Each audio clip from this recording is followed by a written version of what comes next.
আজকে দুপুরবেলায় অনেক তৃপ্তি সহকারে ভাত খেয়েছি, তাও আবার কি দিয়ে জানো? ধনেপাতা ভর্তা। ধনেপাতা ভর্তা যে এত বেশি সুস্বাদু হয় তা না খেলে জানতামই না। এর আগে কখনোই আমার খাওয়া হয়নি, ফার্স্ট টাইম আমি বানিয়ে খেয়েছি। তো চলো কিভাবে বানিয়েছি সেটা তোমাদের সাথে শেয়ার করি। তো আমি এখানে প্রথমে নিয়েছি 1 আটির মতো ধনেপাতা। কালকে বাজারে গিয়ে প্রায় বোনের সাথে এক প্রকার যুদ্ধ করেই আমার ধনেপাতা কেনা, কারণ আমার বোন ধনেপাতা খায় না, ও এর স্মেলটা একদমই নিতে পারে না, তাই কখনোই এটা কিনতে চায় না। যাই হোক, অনেক যুদ্ধ করার পরে আমি 1 আটি কিনতে পেরেছিলাম, তো আমি সেটা সুন্দর করে বেছে ধুয়ে পরিষ্কার করে নিয়েছি। এরপর আমি নিয়েছি পেঁয়াজ, রসুন আর ঝাল কেটে। এখানে পেঁয়াজ রসুনের পরিমাণটা আসলে পাতার উপরেই নির্ভর করবে, পাতা কতটুকু ততটুকুই, আর ঝাল তোমরা যে যেরকম খেতে পছন্দ করো সেরকমই দেবে।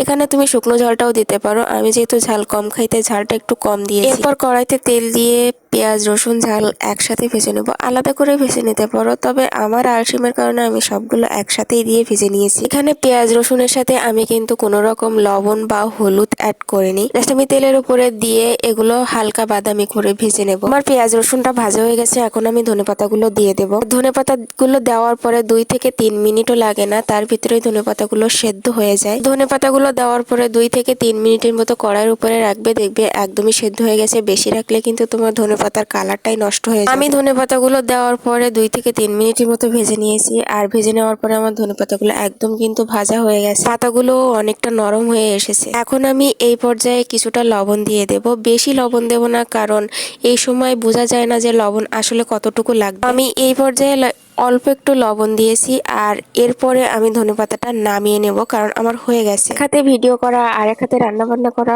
অনেক বেশি কষ্টের, কারণ বোনের পরীক্ষা, বোন পড়ছে, তাই ওকে আর আমি ডাকিনি, আমি নিজেই ভিডিও করছি। তো এই দেখো আমার ধনেপাতাটা আমি নামিয়ে নিয়েছি। এখন সরাসরি চলে যাব শিলপাটায়। আমি শিলপাটাতে এবার ধনেপাতাগুলো এবং পেঁয়াজ রসুন সব একসাথে বেটে নেব। আচ্ছা, এগুলো শিলপাটায় বাটতে হবে এমন কোনো কথা না, মিক্সি থাকলে মিক্সিতেও ব্লেন্ডার করে নিতে পারো, তবে আমার কাছে তো কোনো রকম কোনো মিক্সি নেই, তাই আমি শিলপাটাতেই বেটে নিলাম। আর আমার মনে হয় শিলপাটাতে বেটে নিলে সবকিছু খেতে অনেক বেশি ভালো লাগে, এই কারণে আমি শিলপাটাতে খুব সুন্দর করে ধনেপাতাগুলো বেটে নিলাম। তো অনেকেই কিন্তু ভেজে নেওয়ার আগে কাঁচা ধনেপাতাটা বেটে নিয়ে তারপরে ভর্তা তৈরি করে, তো সেটাও খেতে ভালো লাগে। এরপর আমি ধনেপাতা বাটাতে কিছুটা পরিমাণ সরিষার তেল দিয়ে নিলাম। যে কোনো ভর্তাতে সরিষার তেলটা দিলে কিন্তু ভর্তাটা আরো বেশি মজাদার হয়। এই পর্যায়ে আমি লবণটা চেক করে লবণটাও ঠিক করে নিলাম। ফাইনালি আমার ধনেপাতা ভর্তা রেডি। আগে ধনেপাতা পছন্দ করতাম না, এর স্মেলটা নিতে পারতাম না, কিন্তু যখন থেকে ধনেপাতা খাওয়া শুরু করেছি আমি এটার ফ্যান হয়ে গেছি। তো বোন খেতে পারে না, তাই সবসময় কেনাও হয় না, মাঝে মাঝে ওর সাথে যুদ্ধ করে আমি ধনেপাতাটা কিনি। ফার্স্ট টাইম ধনেপাতা ভর্তা খেয়েছি, আর এত বেশি সুস্বাদু যে যারা ধনেপাতা খায় না তাদের উদ্দেশ্যে বলবো